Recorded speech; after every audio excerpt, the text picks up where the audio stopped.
What's going on, guys? Gonna do a quick walk around. There's been a lot of changes since the last walk around that I did, so just gonna quickly go over everything that I've done to the bike since I bought it. First thing, I have the Core Moto forged aluminum wheels with ceramic bearings. I have the aftermarket fairings, no headlights in the front. Those are made by Pro Fibers. I had a buddy of mine paint them for me. They came out really nice. This tank, if you look in the other videos, you can see how I built it and everything like that. I bought the tank, I bought the seat. I put them together with fiberglass, and then I had the guy sand it all down. I built this seat myself. It's not the best, but it's pretty good. Go ahead and grab this camera, go around and show you what I've done. So we have the aftermarket exhaust, which I put on. I had to make that bend, and because I was burning my boot back there. And if you look, you can see I got the Sidewinder Voodoo header under there. Well, let me adjust this thing here. Here we go. Sidewinder Voodoo header, as you can see in there. That header works really great. This radiator is a 954 Honda radiator. It's hard to see in there. It's very small, but it ended up working out right. I had to make a few adjustments. I had the forks cut by DME, 2.5 inches, and then I also had them put them on the lathe. You see how there's like a different color right there? That's where they cut them on the lathe, and then inside there is where they made a little spacer for me, because on the these forks used to get bigger and at the bottom and smaller at the top, so you couldn't slide your forks all the way up as far as that, because then the bottom part of the clamp would not be holding on it. On top of that, those are 2012 Kawasaki forks on a 2019 bike. The problem that I had was when I tried to get my 2019 forks cut, they have gas chambers down here in the bottom, and they can't cut those. So I had to sell those and buy some 2012s, and I had them cut. So now I have it lowered as much as you can. I can lower it some more, but for right now, I think we're good. I have the rear brakes removed, the front brakes removed, except for this side here where I bought an aftermarket wave rotor, and I bought a different Brembo for it, and I had to buy a different master cylinder for it. Come over here, we'll see that. It's an aftermarket master cylinder. It's kind of hard to see. Let's say, there we go. With the shorty lever, bought some red grips. I got the red silicone hoses on there. I had to build my own reservoir, overflow reservoir. The stock one wasn't going to go on my new radiator. I have the aftermarket DME oil pan down there. You can see it has a swivel bearing pickup, so when I take off, the swivel will swivel back from the inertia of the bike and always pick up oil. When I slow down, it will swivel back the other way. It's always getting oil. And then if you look through here, you can see I have a different oil filter. That's an aftermarket high flow oil filter that you can remove it, and it's metal inside. It has a magnet to get any metal that's going through there, and yeah, you can see it pretty good like that. The good thing about that oil filter is I never have to buy another oil filter. I just remove that cap. I take out the insert in the middle that's metal with the metal screen. I clean that out with brake fluid, and I don't have to change my oil all the time. I can change my oil filter constantly and try to keep the oil good, but we're going to be changing the oil quite often now. It has a Track King clutch in there, made by APE. Then we got, obviously, the Brock's lowering links and everything like that. This is the Penske rear shock. It's fully adjustable, as you can see right there, the little, and that does your rebound. That's awesome. You need that for sure. And then another DME swing arm. I can't even tell you how long that one is. The one I had before was too short. I was still wheeling, so I got the bigger one. And from the testing at the track the other day, I found out we're probably going to have to put some more links in the chain and move that axle back a little more. We're still having some issues on wheeling. I have the Robertson low ratio first gear in it. Works out really good if you're drag racing. Got the carbon fiber booster fender on the front.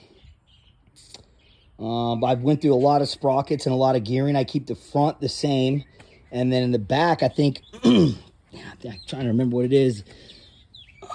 Can't remember offhand right now, but it's at least 10 teeth bigger than what the original. I think it's like a 39 is what the original one is in the rear.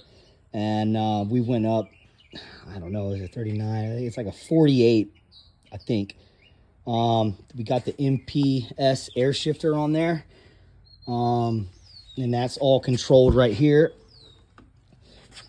by these awesome switches. A lot of guys use their horn, but I bought these really expensive buttons. They call them military grade. They're much shorter throw and they always work. I had some trouble with the horn not working correctly sometimes. It's just not the best way to go with an air shifter. We got the Xenotronics gauge on there. And we also have the MSD two-step. You can control. We can control when we leave the line. You can set it at any RPM we want. And real quick, I know a lot of people have already seen this before, but I'll just set the camera up and I'll show you how the tank comes off. So I got these little quick connect buttons on here. Just push down on them like that. Push down like that. Push down here.